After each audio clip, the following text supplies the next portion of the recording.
Hello, bună dragilor! Bine v-am regăsit! Sper că sunteți bine și că vă pregătiți pentru Crăciun, că aveți toate cadourile luate. Dacă nu aveți cadouri luate, atunci am eu aici o sugestie de cadouri, de cadou. Voiam doar să vă salut și să vă spun că eu sunt gata pentru Crăciun, după cum bine se poate vedea. Am și niște luminițe, doar că este ziua afară și nu se văd foarte bine, dar sunt ca un pom de Crăciun, ca cel din spatele meu. Așadar, după cum bine știți, îmi plac foarte mult adventurile, iar avem astăzi unul de la Notino. L-am căutat foarte mult, nu l-am găsit, era tot timpul stoc epuizat, nu știu dacă și voi ați pățit la fel, dar tot timpul când l-am căutat era stoc epuizat. L-am găsit într-un final acum câteva săptămâni. L-am găsit și la reducere. A fost undeva la 500 de lei. Prețul inițial era de 602 lei. Din câte mi-aduc aminte, sper să nu greșesc. A venit foarte repede comanda. De aceea vă sugerez că dacă mai aveți cadouri de luat, poate dacă îl mai găsiți pe stoc, puteți să îl comandați, deoarece cei de la Notino fac livrarea cam într-o zi, două. Deci până de Crăciun ar veni și ar fi sub brad. Așadar, haideți să vedem ce se află înăuntru. Nu l-am deschis nici eu, deci sunt foarte curioasă să văd ce e înăuntru. Eu deschid acum cu voi. Sper să avem produse bune. Am văzut în descriere, atunci când am făcut comanda, cam ce produse sunt.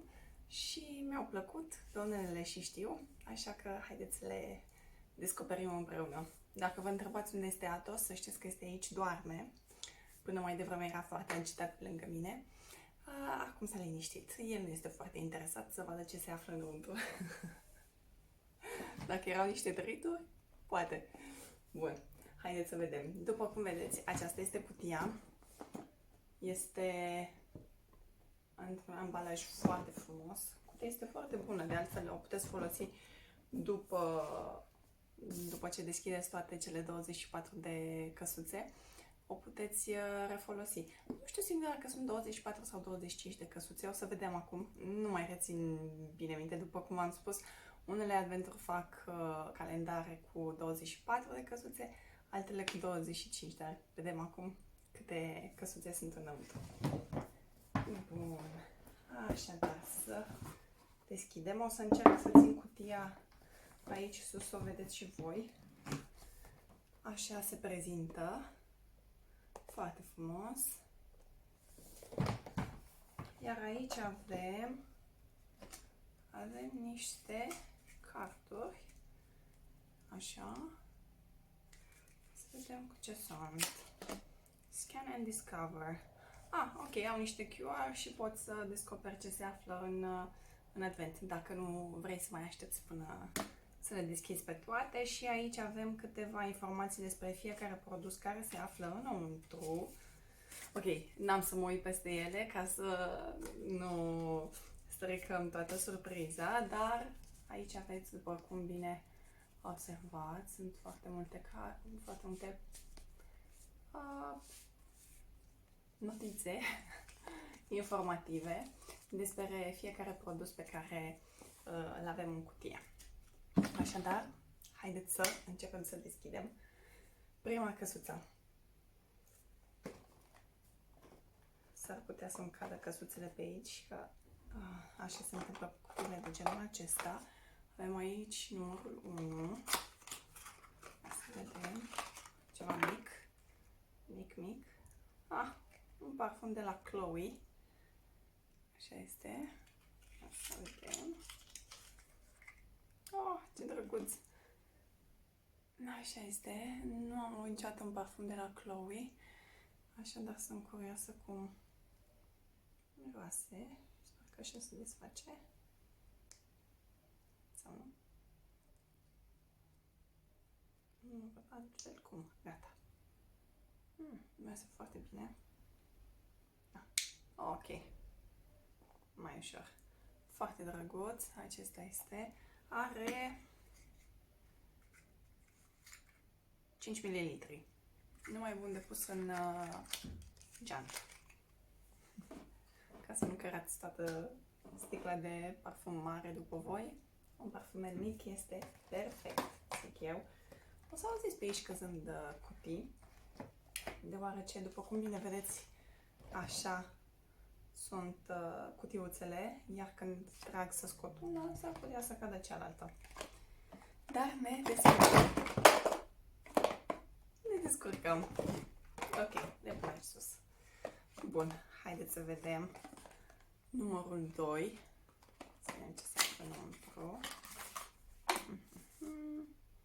Avem de la Moroccan Oil, super, chiar acum folosesc de la ei toată gama pentru păr și avem un ulei. Așa este. Super, exact pe acesta l-am și eu. Aceeași variantă, are 25 de mililitri. Să vedem numărul 3. Ce avem aici? Avem de la Aveda Nutri-Plenish. Este tot un tratament pentru păr.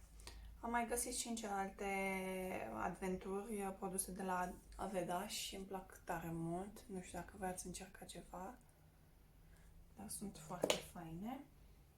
Bun, ia să vedem numărul 4. Numărul 4, ce avem aici? Aici avem Waterproof Mascara de la Nobea. N-am auzit niciodată de ei. Interesant. Trebuie încercat. N-am auzit niciodată de ei. Dar este varianta full size. Foarte drăguț. Poate numărul 5. Să vedem ce avem la numărul 5. Avem de la Bumble and Bumble Invisible Oil. Ok, foarte drăguț, de 30 de ml. Este un primer pentru păr. Înainte să puneți placa sau uscătorul sau orice aparat pe care îl folosiți voi, puteți să dați un pic ca să vă protejeze părul. Bun, asta a fost, cred că, numărul 5. Aici avem numărul 6 care a căzut. Let's see. E o cutie mare. Ok. Isa Play Summer Sky. Nu știu ce e. Ok. E o periuță de dinți. Foarte drăguță culoarea. Îmi place mult.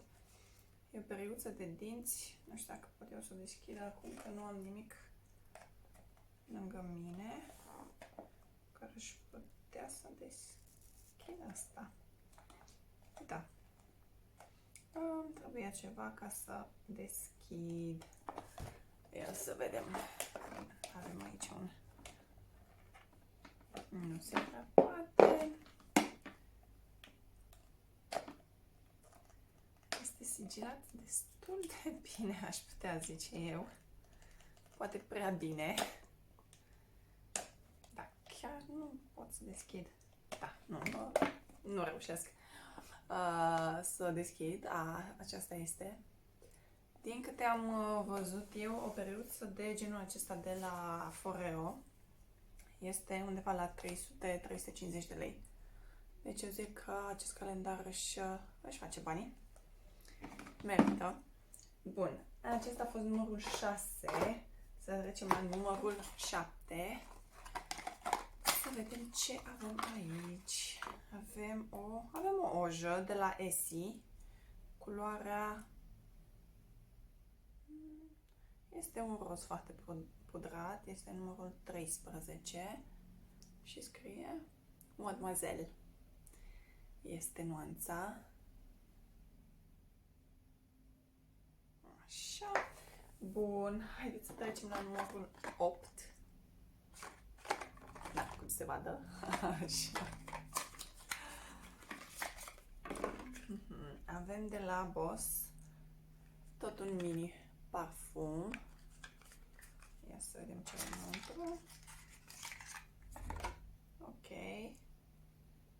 Foarte drăguț, tot un parfumel.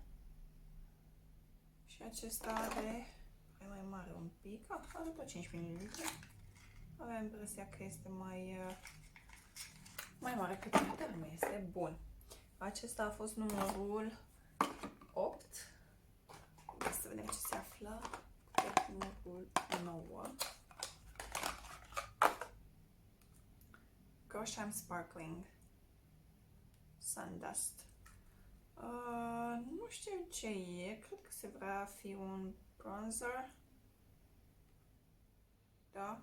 Nu știu dacă voi ați mai auzit de acest brand. Eu n-am mai auzit până acum. Nu știu cât se vede de bine. Ok, dar se vrea fi un bronzer. Bun. Să trecem mai departe. Până acum sunt foarte încântată de Moroccan Oil și de Foreo, de periuța de dinți. Au produse foarte bune cei de la Foreo. Așa, avem aici de la Ilamasqua sau nu știu exact cum se citește. Ok. Am mai avut de la ei un creion de ochi care a fost foarte fain, încă mai am. Foarte, foarte bine rezistă. Ia să vedem ce avem aici, că nu dau seama ce este. Ok, un eyeliner. Avem aici un eyeliner full size. Foarte drăguț. Bun, să trecem la numărul 11. Și avem aici de la Bobbi Brown Crushed Lip Color. Avem un ruj ruby. Ia să vedem. Un mini ruj. Foarte drăguț și acesta este numai bun de pus în geantă. Așa e. Foarte simpatic. Asta e de la Bobbi Brown. Produse foarte faine cei de la Bobbi Brown. Am mai avut de la ei tot un ruj, dar era varianta mare. Rezistă foarte bine pe buze. Bun, avem numărul 12. Și avem Christmas Day, care voia să cadă. Avem aici numărul 12. Și avem Notino Makeup Sponge. Ok. Este un blender. Cutia, că n-am ce să fac. Ia să vedem. Ok. Este un burete pentru aplicarea fondului de ten. Foarte fain. Mai am și de la Real Techniques și sunt foarte buni. Bun. Am ajuns la numărul 12. Suntem la jumătatea calendarului. Din câte văd, acest calendar are 25 de fiuțe. Ceea ce nu poate să fie decât o încântare. Avem aici numărul 13 și nu este cu ghinion, deoarece avem aici de la, cred că Caudalie se numește, nu știu exact, văd că este un brand francez, n-am mai auzit de el. Vino Clean Mousse. Ok, este un cleanser de față. Așa arată. Foarte drăguț. Ok, aceasta este varianta de 50 de ml. Bun, să trecem la numărul 14. Aici avem o cremă de la Elemis, Pro Collagen Marine Cream. Așa este. Cred că v-am mai spus și data trecută, produsele de la Elemis sunt super, super, super bune. Îmi plac foarte multe, numele se înțelege super bine cu ele. It's a win. Bun, trecem mai departe la numărul... unde am rămas? La 15. Sper că 15, n-am ratat ceva. Acesta. Să vedem. Cred că știu ce e. Că am mai găsit într-un calendar. Ok, avem de la Estée Lauder Advanced Night Repair. Este un serum. Este un serum de față pe care îl aplicăm seara. Da, așa arată el. foarte drăguț. Mai am încă vreo două de la Temu. Nu se înțelege extraordinar de bine tot timpul cu acest ser. În schimb, îl aplic pe gât și pe decolteu și este foarte bun. Ok, trecem mai departe la numărul 16. O să auziți acum niște cutii Da, așa se întâmplă când sunt genul acesta de calendare. Să vedem. Ambalajul e foarte drăguț. Ce avem aici? Pare foarte... un produs foarte high quality. Și avem aici Premium Anti-Aging Serum. Korean Heritage. N-am mai auzit de brandul acesta. Dar arată foarte bine ambalajul. Foarte drăguț. Ok. Abia aștept să-l încerc. Dacă l-ați încercat, să-mi spuneți ce părere aveți despre el. Numărul 17. Și avem aici de la Osis. Avem Heat Protection Spray. Încă unul. Așa este, de la Schwarzkopf. Bun. Tot varianta mică, deci puteți să luați și în călătorii cu voi. Ok, numărul 18, ia să vedem. Mai avem încă 7 cutiuțe, cam așa, ceva mic. Și este de la Lancome. Ok, o cremă de față pentru riduri. Antiriduri, să sperăm. Așa este. Puteți să vedeți. Foarte drăguț. Și are 15 ml. Bun, trecem mai departe la numărul 19, care evident nu putea să fie decât jos. Așa. Îmi place tare mult culoarea pe care au ales-o. Negru cu un pic de auriu și cutia este albă cu un pic de auriu. Arată foarte festiv, foarte drăguț, chiar dacă e negru. Îmi place. Aici avem două produse de la Semidilino. Nu am auzit niciodată de brandul acesta. Ok, am văzut mai jos. Da, am auzit. E de la Alpha Parf Milano. Și avem aici un șampon și o mască. Super. Știți că de obicei în calendare majoritatea pun doar șampon sau doar mască. Nu le pun împreună niciodată și nu înțeleg de ce, că ai nevoie fie de o mască, fie de un conditioner. Ai nevoie. Nu poți doar să te speli fără nimic să aplici după. Nu merge. Super. That's a win as well. Bun. Trecem mai departe la numărul 20. Ia să vedem. Astăzi suntem pe 20. 21? Nu. 20, nu? 20 dacă nu mă înșel. Sper să nu mă înșel. Avem aici de la Mario Bădescu Facial Spray. Foarte drăguț.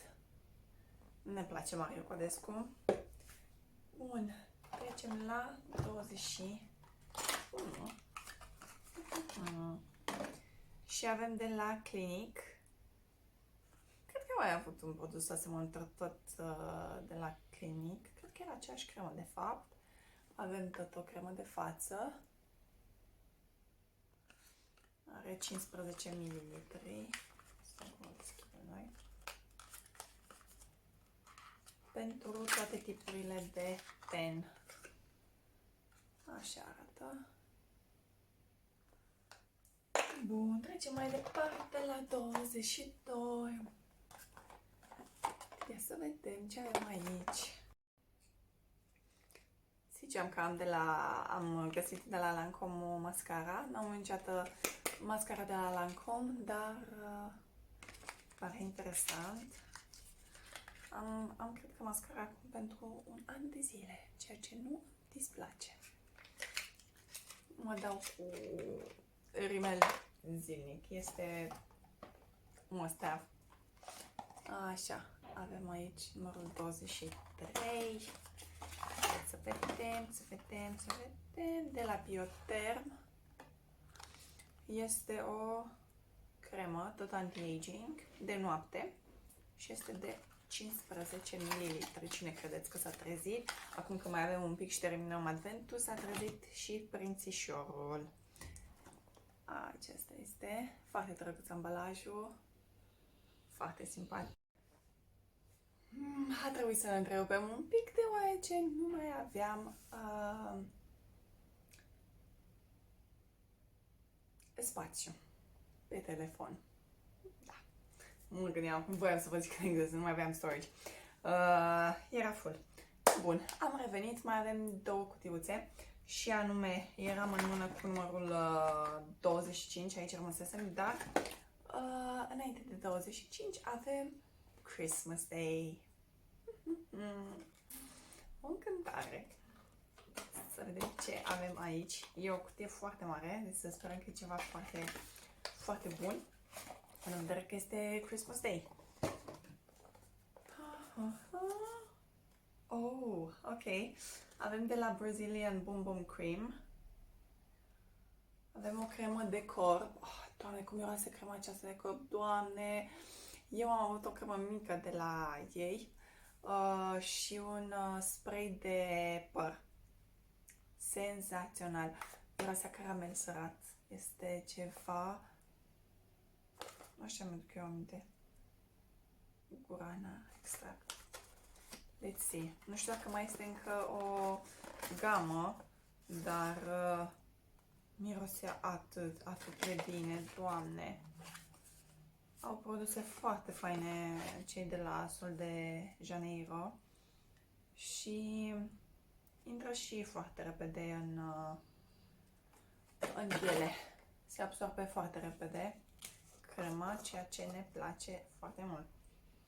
Da, scrie că nu are caramel sărat, dar nu e caramel sărat eu așa simt. Miroase foarte, foarte bine. Așa arată. Foarte bine. Și după câte am văzut, n-au încercat o variantă full size a cremei. Au mai multe game. N-au încercat full size și din câte am văzut este undeva la 230 de lei full size.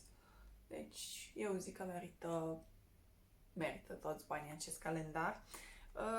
Singura problemă este că se găsește destul de greu. După cum am zis și la început, eu l-am tot căutat de prin octombrie, cred, nu mai știu exact de când a apărut, și tot timpul era out of stock. Ce încântare! Dar mă bucur că l-am găsit, mă bucur că am putut să-l împărtășesc cu voi. Și da, cam acestea au fost. Sper că v-au plăcut produsele. Dacă le-ați încercat pe unele dintre ele, să-mi spuneți și mie cum sunt. Vă urez Crăciun fericit, să ne revedem cu bine și la următorul video, să vă petreceți timpul alături de familie, să stați un pic, să vă odihniți, să vă adunați și să fiți voi cu voi un pic. Cred că cu toții avem nevoie de momente de liniște și să facem lucruri pe care dorim să le facem și n-am ajuns să le facem pentru sufletul nostru și pentru noi. Așadar, v-am pupat, Crăciun fericit, numai bine, să ne auzim cu bine data viitoare. Vă salută și un cățel care sfore, că n-am cum să-l numesc în alt mod, sfărăieș de când am început. Astăzi nu a fost interesat, cred că s-a plictisit și a zis atât, am așteptat după calendarul ăsta încât nici nu vreau să-l văd. Nu vreau să-l văd. Mai bine mă pun la somn. A obosit săracul, a făcut brad, o treabă. Nu mai poate. Așadar, v-am pupat. Numai bine. Pa, pa! Haideți că am revenit. Acum, în timp ce adunam toate lucrurile de pe aici, am realizat, de fapt, că m-a luat valul cu căsuța cu Christmas Day și cu crema de la Boom Boom. Și am uitat de numărul 25. După cum am spus, acest calendar are 25 de cutiuțe. Așadar, să vedem ce se află în cutia cu numărul 25 și avem de la Shiseido. Avem o cremă pentru față de 15 ml, Ginza Tokyo. Așa este.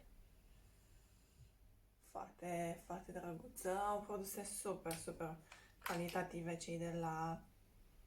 Și mi-a bine. Cei de la Shiseido. Shiseido. Așa.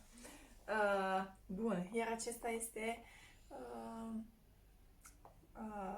cutiuța, aceasta a fost cutiuța cu numărul 25 pe care am uitat să vă o arăt. Bun, așadar încheiem aici.